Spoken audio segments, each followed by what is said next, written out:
ഹരി ഓം. എല്ലാവർക്കും നമസ്കാരം. ഭഗവത്ഗീത ജ്ഞാനയജ്ഞത്തിലേക്ക് ഏവരെയും സഹർഷം സ്വാഗതം ചെയ്യുന്നു. 9-ാം അധ്യായമായ രാജവിദ്യ രാജഗുഹ്യ യോഗത്തിലെ രഹസ്യങ്ങളുടെ രഹസ്യം എന്ന് ഭഗവാൻ പറഞ്ഞിട്ടുള്ളതിൻ്റെ ആ ശ്ലോകത്തെ നമ്മൾ ഇന്നലെ കണ്ടു, വിസ്തരിച്ച് തന്നെ കണ്ടു. നടരാജഗുരുവിൻ്റെ ശിഷ്യനായിട്ടുള്ള ശ്രീനാരായണ ഗുരുദേവൻ്റെ ആ പാതയിൽ മാർഗത്തിൽ ചരിക്കുന്ന ഗുരു നിത്യചൈതന്യ യതിയുടെ അതിമനോഹരമായ വ്യാഖ്യാനം ആ ശ്ലോകത്തിൻ്റെ അത് നമ്മൾ പൂർണ്ണമായിട്ട് കണ്ടു. ശ്ലോകം 26-ാമത്തെ 9-ാം അധ്യായത്തിലെ 26-ാമത്തെ ശ്ലോകമായിട്ടുള്ള പത്രം പുഷ്പം ഫലം തോയം യോമേ ഭക്തിയാ പ്രയച്ഛതി തദഹം ഭക്ത്യുപഹൃതം അശ്നാമി പ്രേതാത്മനഃ. ആരാണോ എനിക്ക് ഭക്തിയോടുകൂടി ഒരൽപ്പം ജലം, ഒരില, ഒരു പൂ, ഒരു കായ സമർപ്പിക്കുന്നത്, അത് ഞാൻ ഭക്തിയോടുകൂടി ഞാൻ സ്വീകരിക്കുന്നു എന്ന്. അപ്പോൾ നമ്മൾ വിസ്തരിച്ച് തന്നെ കണ്ടു. അതിൻ്റെ പൂർവപക്ഷത്തെ ചോദ്യവും നമുക്ക് മുഖവിലേക്ക് എടുത്തുകൊണ്ട് തന്നെ ഈ പ്രപഞ്ചത്തിൻ്റെ മുഴുവൻ വിധാതാവായിട്ടുള്ള ജഗദീശ്വരന് എന്തിനാണ് ഒരു ഇല, എന്തിനാണ് അല്പം ജലം, എന്തിനാണ് ഒരു പഴം, എന്തിനാണ് പൂവ്, ഇതിൻ്റെയൊക്കെ ഉടമയാണല്ലോ, പിന്നെ എന്തിന് ഞാനിതൊക്കെ കൊടുക്കണം? ഇതിപ്പോൾ ബിൽഗേറ്റ്സ് 1 രൂപ ഡൊണേഷൻ ചോദിക്കുന്നത് പോലെയാണല്ലോ. എല്ലാം നമ്മൾ വിസ്തരിച്ച് ഇന്നലെ കണ്ടു. എന്താണ് അർപ്പണത്തിൻ്റെ രഹസ്യം? തന്നെ വിജ്ഞാനമാണ് അർപ്പണത്തിൻ്റെ രഹസ്യം എന്നുള്ളത് നമ്മൾ വിസ്തരിച്ച് തന്നെ മനസ്സിലാക്കി. എങ്ങനെയാണ് ആ ഒരു പ്രപഞ്ച ചക്രത്തെ ഭഗവാൻ അവതരിപ്പിച്ചിരിക്കുന്നത്. അതേസമയം വിഷ്ണുവിന് പ്രിയപ്പെട്ട, നമ്മളെപ്പോഴും ഉദാഹരിക്കാറുള്ള വിഷ്ണുവിന് പ്രിയപ്പെട്ട 8 പുഷ്പങ്ങളുണ്ട്. ഇതൊക്കെ പൂർവന്മാരായ ആചാര്യന്മാർ ഇതൊക്കെ സമർപ്പിക്കുന്നതിൻ്റെ പിറകിലെ നമ്മുടെ ശ്രദ്ധയും താല്പര്യത്തെക്കുറിച്ച് പറയുമ്പോൾ പറയും. അഹിംസ പ്രഥമം പുഷ്പം, പുഷ്പം ഇന്ദ്രിയ നിഗ്രഹ, സർവഭൂതദയാപുഷ്പം, ക്ഷമാപുഷ്പം വിശേഷതഃ, ശാന്തിപുഷ്പം തപപുഷ്പം, ധ്യാനപുഷ്പം തഥൈവ ച, സത്യമഷ്ടവിധം പുഷ്പം വിഷ്ണു പ്രീതികരം ഭവേത്. വിഷ്ണുവിന് ഏറ്റവും പ്രിയപ്പെട്ട 8 പുഷ്പങ്ങളാണ്. അഹിംസയാണ് 1-ാമത്തെ പുഷ്പം എന്ന് പറയാം. ഒന്നിനെയും ഹിംസിക്കാതിരിക്കുക എന്നത് നമ്മൾ ഭഗവാന് നൽകുന്ന ഒരു അർച്ചനയാണ്. പുഷ്പം ഇന്ദ്രിയ നിഗ്രഹ, നമ്മുടെ സെൻസസിനെ നമുക്ക് നിയന്ത്രിക്കാൻ സാധിക്കുക എന്നതാണ് 2-ാമത്തെ പുഷ്പം. സർവഭൂത ദയാപുഷ്പം, സർവ്വജീവജാലങ്ങളോടും ദയാവായ്പുണ്ടാവുക എന്നത് 3-ാമത്തെ പുഷ്പം. ക്ഷമാപുഷ്പം വിശേഷത, ക്ഷമയാകുന്ന വിശേഷപ്പെട്ട പൂവ്. ശാന്തി തപ, ശാന്തിപുഷ്പം തപപുഷ്പം. ധ്യാനപുഷ്പം തദൈവ ച, സത്യം അഷ്ടവിധം പുഷ്പം. ഇങ്ങനെ സത്യമാകുന്ന 8-ാമത്തെ പൂവ്. ഇതൊക്കെ വിഷ്ണുവിന് പ്രിയപ്പെട്ടതാണ് എന്ന് പറയാറുണ്ട്. അപ്പോൾ ഈ തരത്തിലൊക്കെ ഭഗവാന് പ്രിയപ്പെട്ട പൂക്കളും കാര്യങ്ങളൊക്കെ ഉണ്ട്. തുടർന്ന് ഇനി പൂവ് കിട്ടിയില്ല, ഇല കിട്ടിയില്ല, പഴം കിട്ടിയില്ല, ജലം കിട്ടിയില്ല, ഇതൊന്നും സമർപ്പിക്കുന്നില്ല, ഇത് മാത്രമേ ഉള്ളൂ വഴി, വേറെ ഒന്നും ഇല്ലേ? വേണ്ട, ഇതൊന്നും ചെയ്യണമെന്നില്ല. അടുത്തൊരു ശ്ലോകം 27-ാമത്തത് വളരെ പ്രധാനപ്പെട്ടതാണ്. ഇതിപ്പോൾ ഏതാ പ്രധാനപ്പെട്ടതല്ലാത്തത്? എല്ലാം പ്രധാനപ്പെട്ടതാണ്. അങ്ങനെ കാണുന്നുവെങ്കിൽ അതിലെല്ലാം രഹസ്യങ്ങളുണ്ട്. നമ്മുടെ ജീവിതത്തെ സാർത്ഥകമാക്കുന്ന, സമ്പൂർണമാക്കുന്ന, ആനന്ദപ്രദമാക്കുന്ന ഒരുപാട് ടൺ കണക്കിന് മൂല്യങ്ങൾ ഇതിലുണ്ട് എന്ന് പറയും. നമുക്ക് നോക്കാം. യത്കരോഷി യദശ്നാസി യജ്ജുഹോഷി ദദാസി യത് യത്തപസ്യസി കൗന്ദേയ തത്കുരുഷ്വമദർപ്പണം.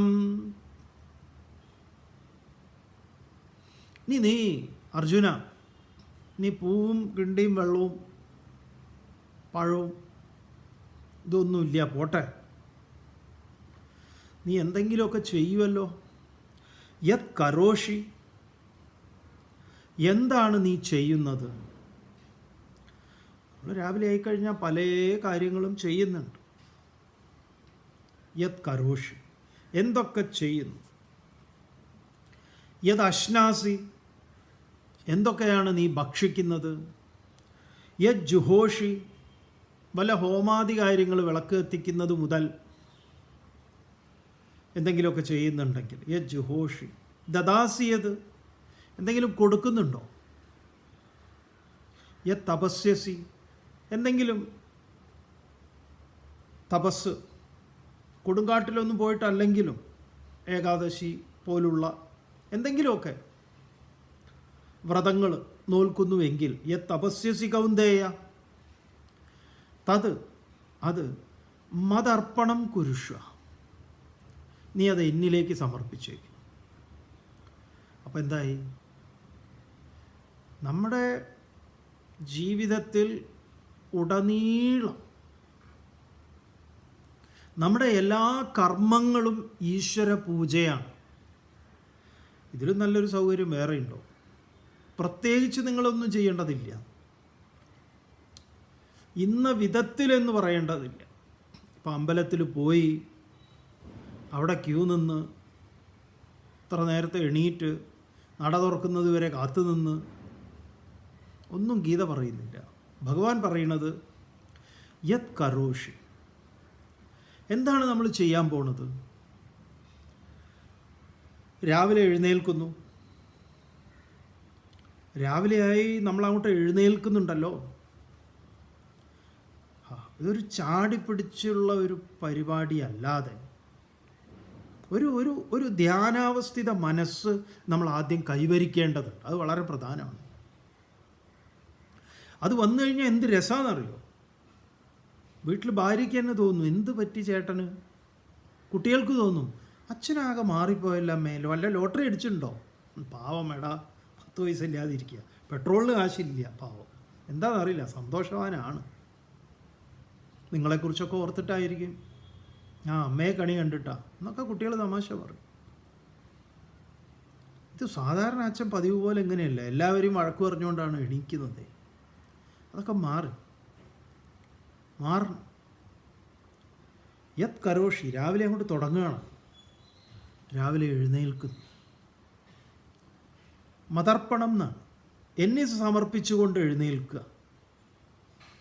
അതുകൊണ്ടാണ് രാവിലെ ഉണരുമ്പോൾ വെറുതെ ഉണരുക എന്നതിനപ്പുറത്ത് ആചാര്യന്മാർ, പൂർവന്മാർ നമുക്ക് ചില കാര്യങ്ങളൊക്കെ പറഞ്ഞു തന്നിട്ടുള്ളത്.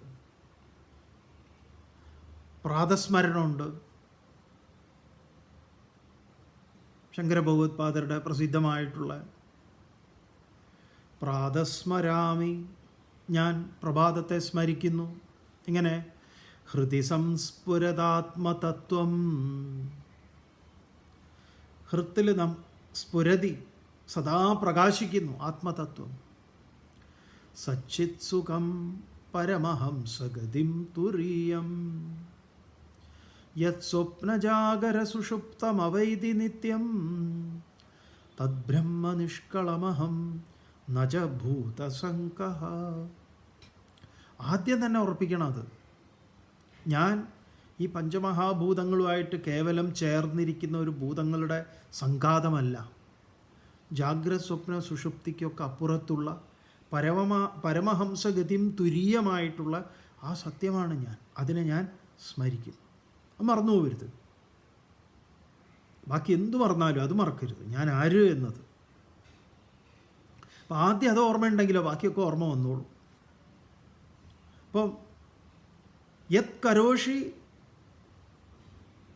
തത് കുരുഷ്വ മതർപ്പണം എന്ന് പറയുമ്പോൾ രാവിലത്തെ ഉണരൽ ഭഗവാനിൽ അർപ്പിക്കലാകുന്നത് എങ്ങനെയാണ്? ഇങ്ങനെയാണ്.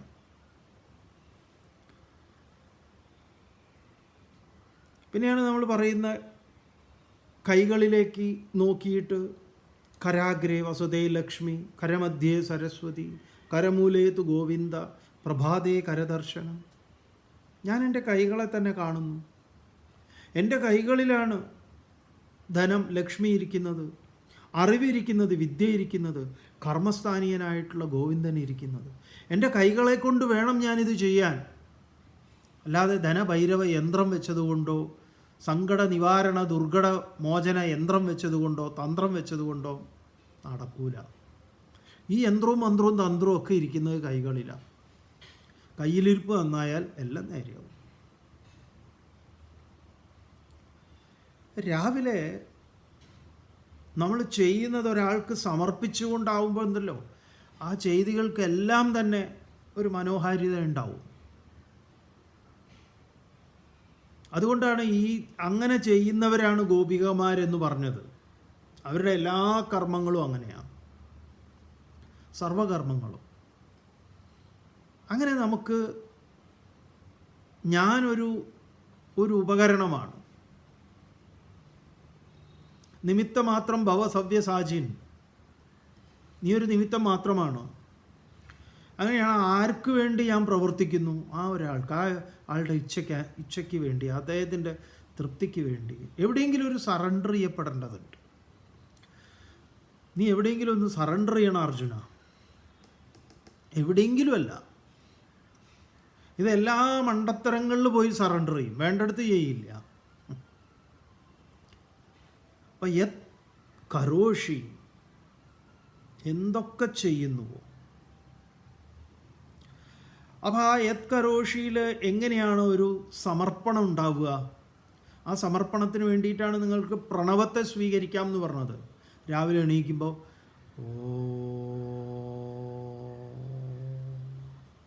ഒരു 3 എണ്ണാവാം. പ്രാതസ്മരാമി ഹൃദി സംസ്മരത് ആത്മതത്വം. ശ്ലോകമൊന്നും ചൊല്ലാൻ കിട്ടിയിട്ടില്ലെങ്കിൽ പോട്ടെ, ചിന്തിക്കാമല്ലോ. ഞാൻ രാവിലെ എണീറ്റു. ഈ ഉറക്കത്തിൽ തന്നെ തട്ടിപ്പോകുന്ന എത്രയോ പേരുണ്ട്. ഇന്നത്തെ ദിവസം എന്തൊക്കെയോ എന്നെക്കൊണ്ട് ചെയ്യിക്കാനുണ്ട്. ആ ചെയ്യിക്കാനുള്ളതൊക്കെ സാർത്ഥകമായി തീരട്ടെ, അപരന് ഗുണപരമായി തീരട്ടെ. എൻ്റെ വാക്കുകൾ, എൻ്റെ കർമ്മങ്ങൾ എല്ലാം തന്നെ മറ്റുള്ളവർക്ക് ഏതെങ്കിലും വിധത്തിൽ പ്രചോദനമേകുന്നതാകട്ടെ.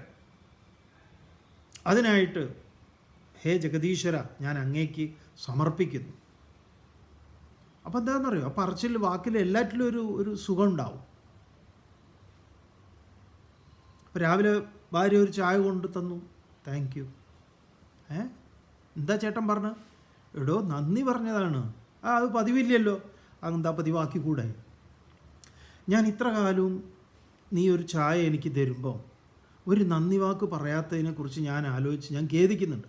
ഞാൻ തമാശയല്ല, സീരിയസ് ആയിട്ട് പറയാം, സത്യമായിട്ട്.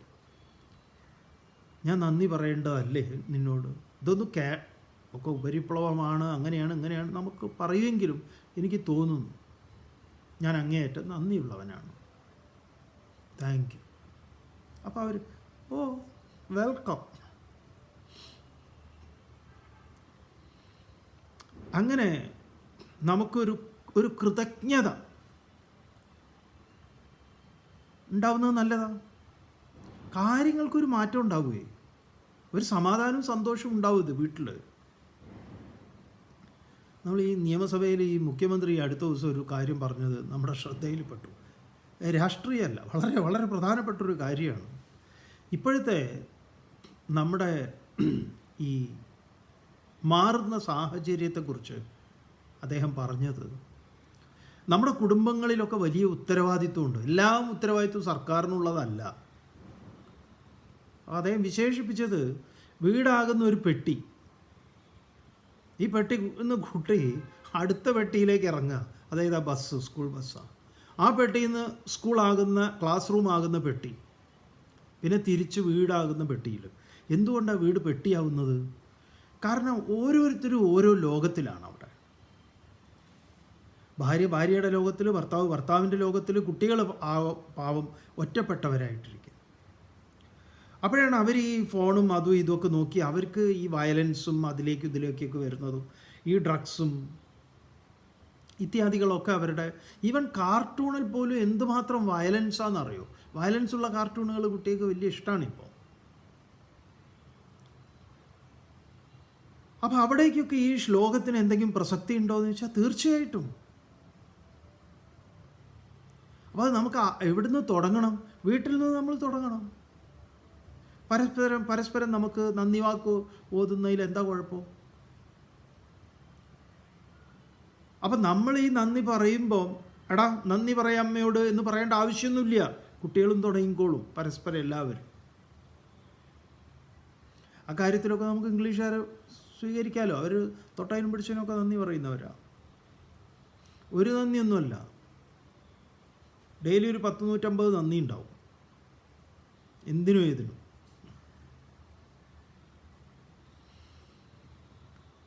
അപ്പം യത് കരോഷി, എന്ത് ചെയ്യുന്നു, ആ ചെയ്യുന്നതിലൊക്കെ നമ്മൾ വേറൊരാളെയും കൂടെ, ഒരു ബോസിനെ ഉൾപ്പെടുത്തിയാൽ എന്തുണ്ടാവും? ആ ചെയ്തികൾക്കൊക്കെ ഒരു നിറവുണ്ടാവും. യത് കരോഷി, യത് അശ്നാസി, ശാപ്പിടുന്ന കാര്യത്തിൽ. അപ്പോൾ എന്നെ സ്മരിക്കാൻ പറയുമ്പോൾ, ശാപ്പിടുമ്പോൾ നമുക്കതിന് കൂടുതൽ രുചിയുണ്ടാവും. അതിൻ്റെ പിറകിലെ അധ്വാനവും മറ്റു കാര്യങ്ങളും ഒക്കെ ഒന്ന് നമ്മൾ ഓർക്കും. അവിടെ ഇത് വളരെ കഷ്ടപ്പെട്ടുണ്ടാക്കി തന്ന ഭാര്യയെ 4 തെറിയാണ് രാവിലെ തന്നെ. എന്താണോ ഇത് ഉണ്ടാക്കി വെച്ചിരിക്കുന്നത്? വല്ല പശുവിന് കൊടുക്കാൻ? എപ്പോഴും ഞാൻ നിന്നോട് പറയാറുണ്ട്, ഇങ്ങനെ നോക്കാം രാവിലെ തന്നെ. ഇത് കേട്ടിട്ടാ കുട്ടികൾ വരും. കുട്ടികൾ വന്ന് കഴിച്ചിട്ട് കുട്ടികൾ പറയും, ഇതിനൊരു കുഴപ്പമില്ലല്ലോ. അപ്പോൾ തലമണ്ടയ്ക്കൊന്ന് അവന് കൊടുത്തു. അപ്പോൾ ഇങ്ങോരുടെ രുചിയൊക്കെ ഈ എന്താ ടേസ്റ്റ് ബഡ് എല്ലാം പോയിട്ടുണ്ടേ, ഈ തമ്പാക്കും അതും ഇതൊക്കെ കഴിച്ചിട്ട്. പിന്നെ എങ്ങനെയാണ് നേരെയാവുക? യത് അശ്നാസി, കഴിക്കുമ്പോൾ മതർപ്പണം കുരുഷ്വ, എനിക്കായിക്കൊണ്ട് കഴിക്കും. യത് അശ്നാസി യത് ജുഹോഷി, ജുഹോഷി ഹോമാദികളൊക്കെ. ഹോമം എന്ന് പറഞ്ഞാൽ പുകയ്ക്കുക എന്നല്ല. പുകയ്ക്കുമ്പോൾ എന്നെക്കുറിച്ച് ഓർത്ത് കഴിഞ്ഞാൽ ഉള്ളിലൊരു ഞാനുണ്ട്, ആത്മപീഡയാണ് ചെയ്യുന്നത്. അവൻ പിന്നെ പുകയ്ക്കില്ല. അല്ലാതെ വല്ല ധൂപം എന്താ പറയുക, ഒരു ചന്ദനത്തിരി പുകയ്ക്കുകയാണെങ്കിലും ഒരു ഓം മതിയേ. ഭക്ഷണം കഴിക്കുകയാണെങ്കിലും ഒരു ഓം. ഈ ഓം നേരത്തെ ബോധ്യപ്പെട്ടിട്ടുണ്ടെങ്കിൽ വളരെ എളുപ്പമായി. അപ്പോൾ ജുഹോഷി ദദാസി, എന്തെങ്കിലും കൊടുക്കുന്ന സമയത്ത് നന്നായി വരട്ടെ എന്നുള്ള നശിച്ചു പോട്ടെ എന്നുള്ളതല്ല, അങ്ങനെ വേണ്ട. കൊടുക്കുമ്പോൾ സന്തോഷമായിട്ട് കൊടുക്കും. കൊടുക്കുന്നതിൻ്റെ ദാനത്തിൻ്റെ രഹസ്യം തന്നെ അതാണ്. സ്വസ്വത്വ നിവൃത്തി പരസ്വത്വ ആവാദനം ദാനം എന്നാണ്. സ്വന്തം ഉടമസ്ഥതയെ കൈയൊഴിഞ്ഞിട്ട് മറ്റൊരുവൻ്റെ ഉടമസ്ഥതയിലേക്ക് ഏൽപ്പിച്ചു കൊടുക്കുന്നതിൻ്റെ പേരാണ് ദാനം എന്നുള്ളത്. വളരെ പ്രധാനമാണ്. ഇത് നമ്മൾ 10 കൊല്ലം മുമ്പ് കൊടുത്തതിൻ്റെ ഇപ്പോഴും കണക്ക് ചോദിച്ചുകൊണ്ടിരിക്കുക. ഞാൻ അന്ന് എനിക്ക് തന്ന അത് എവിടെ പോയിന്നാ? അത് എവിടെ പോകാനായി? അതൊക്കെ തുരുമ്പെടുത്ത് പോയിന്ന്. തുരുമ്പെടുക്കുക എവിടെ? തുരുമ്പെടുത്താലും കാണണമല്ലോ എവിടെ? അത് ആക്രിക്കാരും ഉണ്ട്. അങ്ങനെ തന്നെ. ഞാനെന്തിനും ഇനി നിനക്ക് തരണം? ഞാൻ എടുക്കാം അത് ആക്രി വിലക്ക് എന്നാണ് ഈ കൊടുത്ത ആൾ പറയുന്നത്. അപ്പം ദദാസി, കൊടുക്കുമ്പോൾ എന്ത് വേണം? ശ്രദ്ധ വേണം. എനിക്കാണ് കൊടുക്കുന്നത്. യത് ദദാസി യത് ജുഹോഷി യത് തപസ്യസി, എന്തെങ്കിലുമൊക്കെ ത്യാഗം അനുഷ്ഠിക്കുന്നുണ്ടെങ്കിൽ അവിടെ മത് അർപ്പണം കുരുഷ്വ തത്, എന്നിൽ സമർപ്പിച്ചുകൊണ്ട് നീ അത് ചെയ്യൂ അർജുന. ഇങ്ങനെ ജീവിതത്തെ സമ്പൂർണമായിട്ട് എന്താണ് ഒരു സമർപ്പണത്തിൻ്റെ ഒരു വഴി. വളരെ രസമായിട്ടുള്ള ഒന്നല്ലേ? പ്രത്യേകിച്ചൊന്നും ചെയ്യേണ്ടതില്ല. എല്ലാം ഇത് അതിൽ പെടും. അപ്പം ഇങ്ങനെയുള്ള ഒരാൾ, ഇയാളാണ് സ്പിരിച്വൽ. മറ്റ് ബാഹ്യമായ ഒന്നും കാണില്ല. ഇതിലും വലിയ സ്വാതന്ത്ര്യം വേറെ ഉണ്ടോ? നിങ്ങൾ ഈ പറഞ്ഞ പോലെ ഇന്നത് ചെയ്യണം, അങ്ങനെ എത്ര ചെയ്യണം, ഇത്ര ജപിക്കണമെന്നോ, ഇതും സ്വീകാര്യമായിട്ടുള്ള ഇതുപോലെ ജീവിക്കുന്ന എത്രയോ ആളുകളുണ്ട്. അവരൊന്നും ആധ്യാത്മികതയുടെ ലേബിളിലല്ല ജീവിക്കുന്നത്. അവരാർക്കും ഒരു ദ്രോഹം ചെയ്യാതെ അവർ വളരെ കൃത്യനിഷ്ഠമായി നിഷ്ഠയോടുകൂടി അവരുടെ കർമ്മങ്ങൾക്കും വാക്കുകൾക്കും അവരുടെ പെരുമാറ്റത്തിലും, വീട്ടിലാണെങ്കിലും അവരുടെ പെരുമാറ്റത്തിലും, അത് കുട്ടികളോടുള്ളതാണെങ്കിലും ഭാര്യയോടും ഭർത്താവിനോടും അവരുടെ രക്ഷിതാക്കളോടും ഒക്കെ മാതൃകാപരമായ ജീവിതം നയിക്കുന്ന ആളുകളുണ്ട്. അവരവിടെ ഇതിനെയൊക്കെ സമർപ്പിക്കുന്ന ഒന്ന് അത് ഈ പറഞ്ഞ ഗീതയിലുള്ളതായിക്കൊള്ളുന്നൊന്നുമില്ല. പക്ഷെ അവർക്കറിയാം ജീവിതത്തിൻ്റെ ആ നന്മ എന്ന് പറയുന്നത് എന്താണ്, നന്മയല്ലാത്ത അസത്തായിട്ടുള്ളത് എന്താണ്, സത്തായത് എന്താണ്, തള്ളേണ്ടതേത്, കൊള്ളേണ്ടതേത്, ഇതിനെക്കുറിച്ച് നല്ല ബോധ്യമുള്ളവർ. അവരവിടെ ചിലപ്പോൾ എന്താ പറയുക, അവർ ചിലപ്പോൾ ഈ പറഞ്ഞ ഭഗവത്ഗീത അനുസാരികളായിക്കൊള്ളുന്നില്ല, ഇതിൻ്റെ സംസ്കാരം പേർന്ന മതത്തിൻ്റെ ആളുകളായിക്കൊള്ളുന്നില്ല, ഈ മതത്തിലൊന്നും വിശ്വാസമുള്ളവരേ ആവണമെന്നില്ല. പക്ഷേ അവരുടെ ജീവിതം, അവരുടെ കർമ്മങ്ങളും ചിന്തകളും ഒക്കെ ഈ പറഞ്ഞതുപോലെയാണ്. അവരെപ്പോഴും മറ്റൊരാളെ പരിഗണിക്കുന്നുണ്ട്, മറ്റൊരാൾക്ക് വേദന ഉണ്ടാക്കുന്നത് ചെയ്യുന്നില്ല. അങ്ങേയറ്റം സ്വീകാര്യമായിട്ടുള്ള ഒന്നാണ്. ഇങ്ങനെ തന്നെ ആവണമെന്നില്ല. ഓം എന്ന് പറയണമെന്നോ കൃഷ്ണാർപ്പണമസ്തു എന്നൊന്നും വേണമെന്നില്ല. യത് കരോഷി യത് അശ്നാസി യത് ജുഹോഷി ദദാസി യത് യത് തപസ്യസി കൗന്ദേയ തത്കുരുഷ്വ മതർപ്പണം. പൂർണ്ണമായിട്ട് ജീവിതത്തിലെ ഇതിലെ ഏതെങ്കിലും ഒരു കർമ്മങ്ങൾ ഇന്ന കർമ്മങ്ങൾ എന്ന് പറഞ്ഞിട്ടില്ല. യത് കരോഷി കൊണ്ട് തന്നെ എല്ലാം പെട്ടതാണ്. പിന്നെ പ്രത്യേകം പറഞ്ഞു എന്നേ ഉള്ളൂ. യത് കരോഷി എന്ന് പറഞ്ഞു കഴിഞ്ഞാൽ തന്നെ അതിൽ പെടാത്തതായിട്ടുള്ള ഒന്നുമില്ല, ഒരു കർമ്മവും ഇല്ല.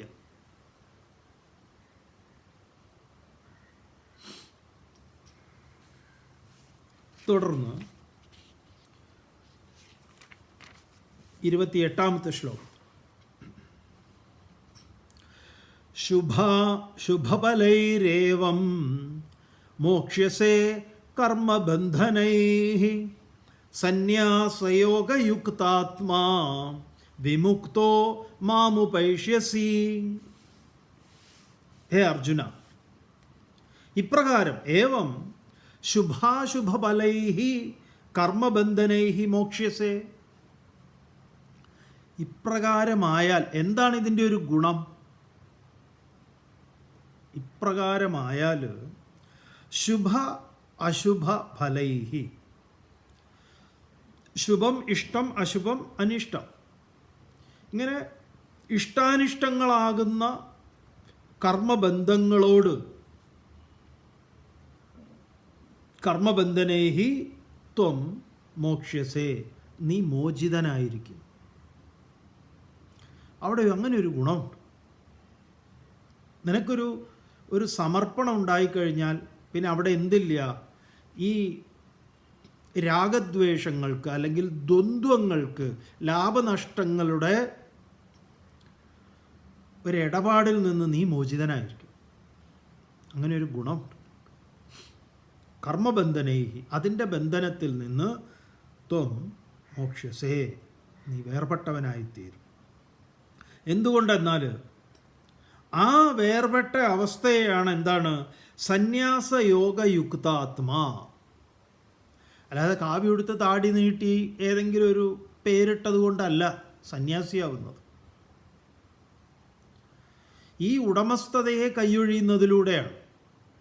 അങ്ങനെയുള്ള ഉടമസ്ഥതയെ കൈയൊഴിഞ്ഞ സന്യാസ യോഗ യുക്താത്മാവായി, മുക്തനായി, വിമുക്ത, ഇതിൽ നിന്നൊക്കെ വിമോചിതനായി മാം ഉപൈഷ്യസി, നീ എന്നെ പ്രാപിക്കും.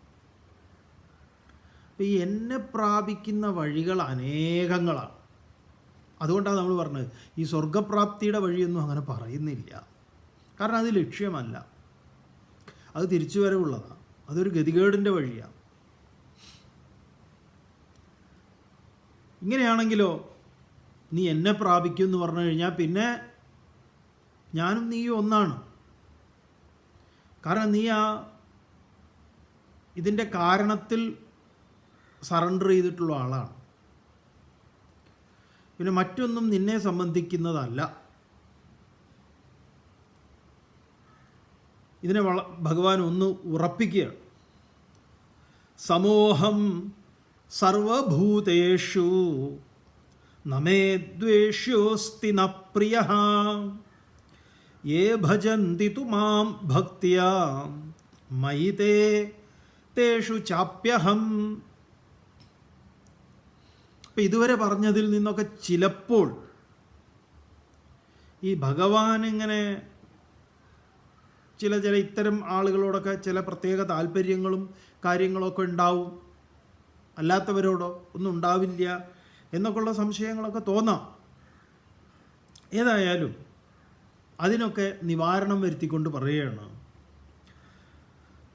സമോഹം സർവഭൂതേഷു, സർവഭൂതേഷു അഹം സമ.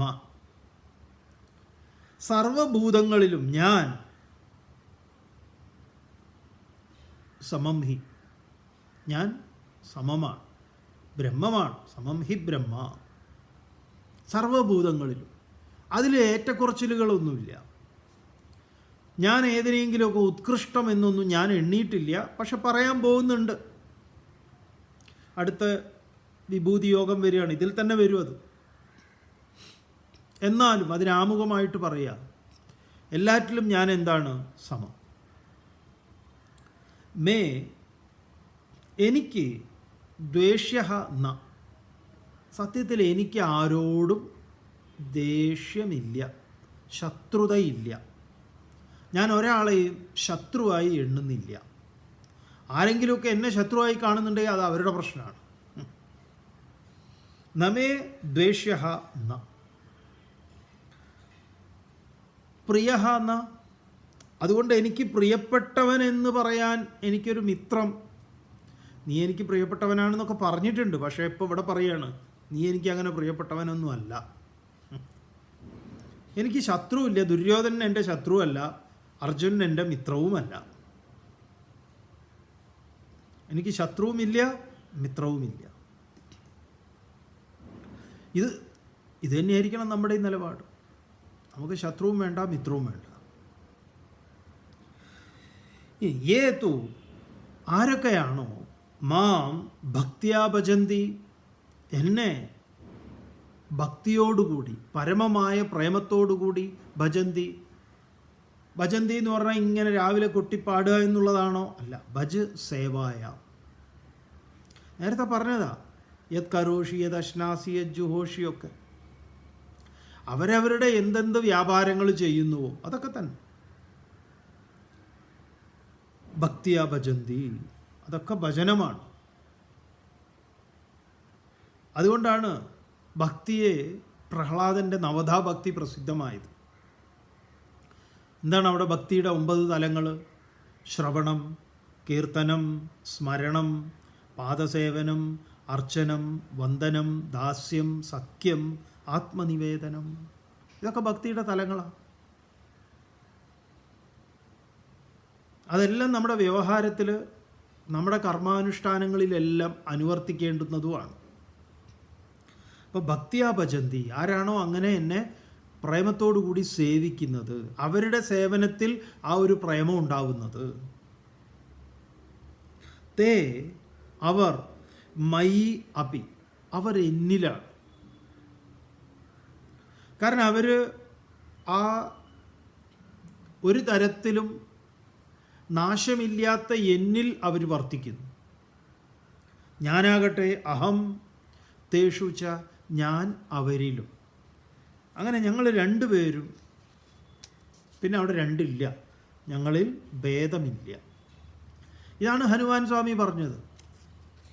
ദേഹബുദ്ധ്യാത്തു ദാസോഹം ജീവബുദ്ധ്യ ത്വദംശകഃ ആത്മബുദ്ധ്യ ത്വമേവാഹം.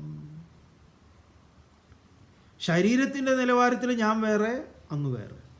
ജീവൻ പരിഗണിക്കുമ്പോൾ അങ്ങ് പൂർണ്ണൻ, ഞാൻ അംശൻ. ആത്യന്തികമായ ആത്മീയ ദൃഷ്ടിയിലോ ത്വമേവാഹം, ഞാൻ തന്നെയാണ് അങ്ങ്. ഇതിമേ നിശ്ചിതോ മതി, ഇതെൻ്റെ ഉറച്ച ബുദ്ധിയാണ്. അപ്പോൾ ആ ഉറച്ച ബുദ്ധിയിൽ പാരമാർത്ഥിക തലത്തിൽ ആരില്ല? ഭഗവാൻ എന്നും ഭക്തനെന്നും രണ്ടാളില്ല, ഒരാളേ ഉള്ളൂ. അതുകൊണ്ട് അവരെന്നിലും ഞാൻ അവരിലും. ഇനി